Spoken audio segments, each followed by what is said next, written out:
کیا تمہیں کبھی ایسا لگا کہ تمہاری دعا قبول ہی نہیں ہو رہی؟ تم روئے، سجدے میں گرے، لیکن جواب نہیں آیا؟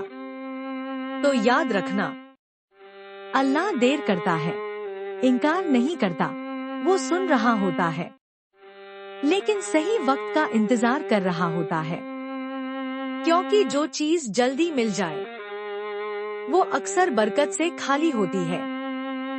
رسول اللہ صلی اللہ علیہ وسلم نے فرمایا، جب بندہ ہاتھ اٹھا کر دعا کرتا ہے تو اللہ اسے خالی نہیں لوٹاتا، تو صبر کرو، کبھی کبھی نہ میں بھی رحمت ہوتی ہے اور دیر میں بھی پیار۔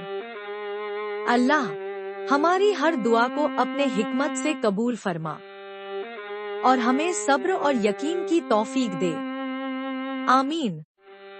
اگر یہ بات آپ کے دل کو چھو گئی ہو تو لائک، شیئر، سبسکرائب کیجیے۔